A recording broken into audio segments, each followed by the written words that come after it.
proves to a woman can lead in all positions, including the #1 position, then nothing to stop her in Islam.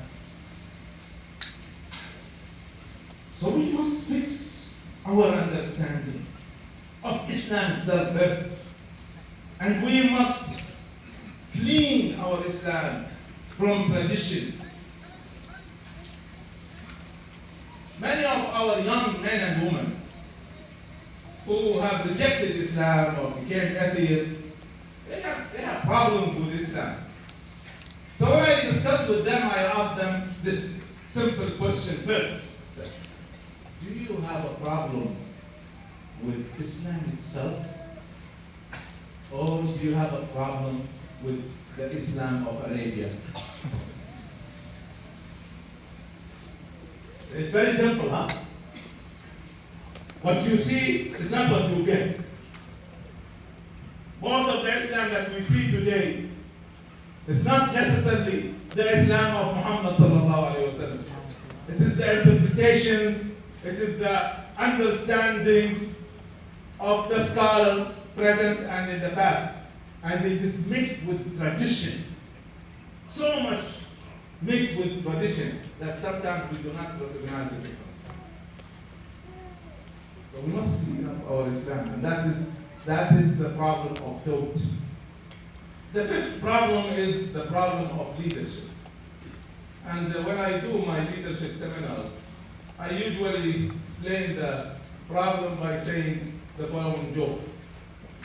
That a man went to the fish market, and he picked the fish, smelled the tail, and put it down. Took another fish, smelled the tail, and put it down. So the man selling the fish was surprised. He said, "What are you doing?" He said, "I'm checking if your fish is fresh or not. If you want to check it's fresh or not, you smell the head. You do not smell the tail." He said, "Brother, the head is corrupt a long time ago. We want to save the tail." So this is true. Well, I was with Rajab, and he tells me this, that when he was in charge of the municipality of Istanbul, before he became a prime minister, he was the head of the municipality of Istanbul. In 1 year, just from Istanbul, they saved $20 billion by stopping corruption. And they did not stop it all. Just imagine how much corruption there is. Today you go to a building and it's exaggerated numbers, impossible it costs this much. That is corruption. See, there were 3 friends, one French, one from Finland, and one from an Arabic country. I will not name. So they were complaining about corruption. So they were in Paris, so their French friend showed them, said, "Look at this bridge. It cost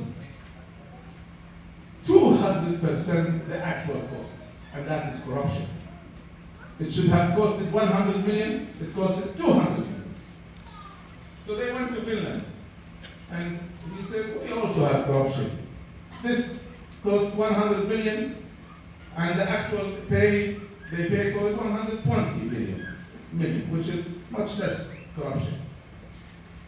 So they went to this Arabic country, and their friend said to them, "Do you see this bridge?"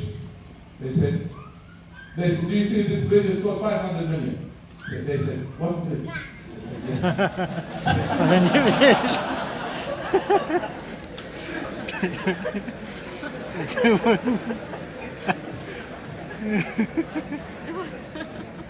So you see how much corruption. So it's all in the leadership.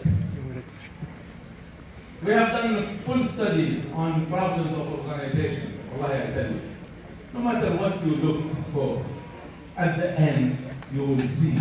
You don't have to analyze. Wallahi, if you have problems in any organization, you do It is the problem of leadership.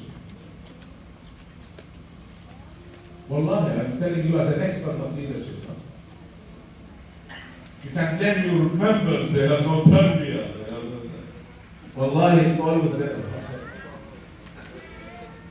But they don't admit that. So we really need to do something about it.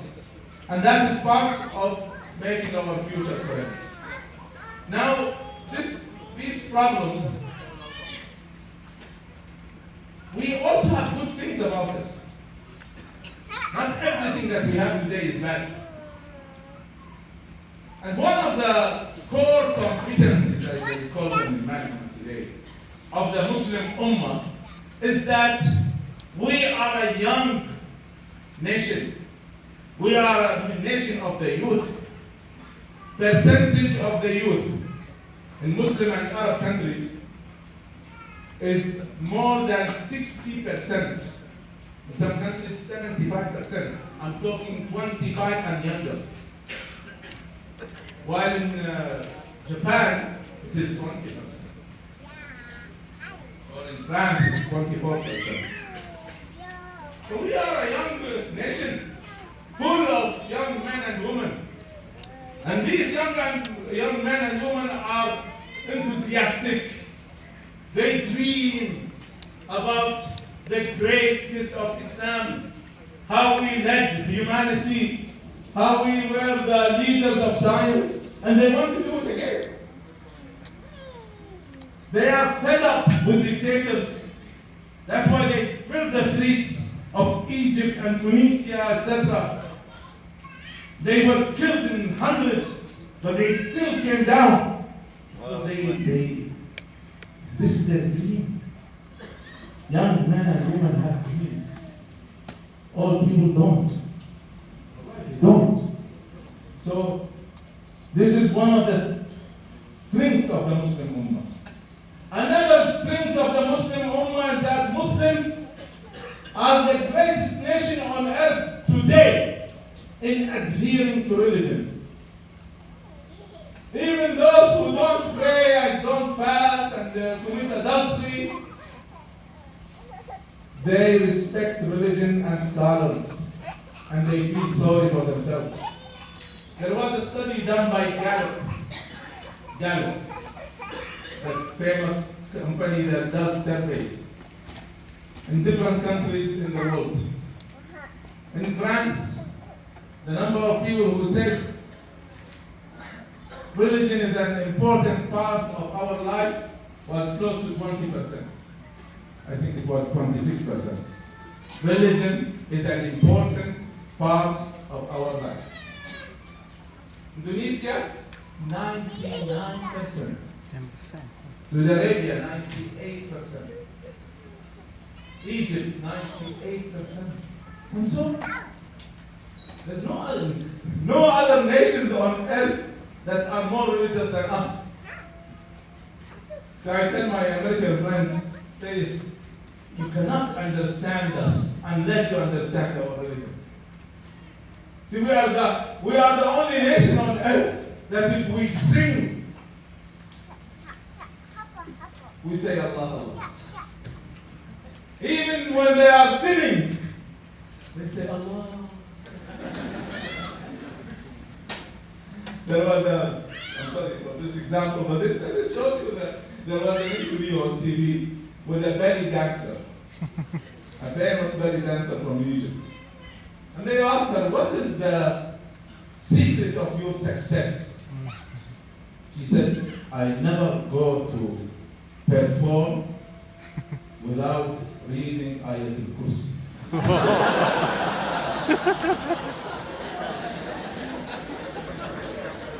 والله this is true, والله.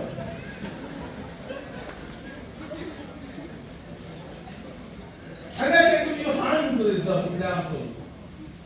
And they feel sorry for themselves. So this is a major strength, huh? A major strength. So if we call our people back to Islam, if they see the pure Islam, not tainted Islam,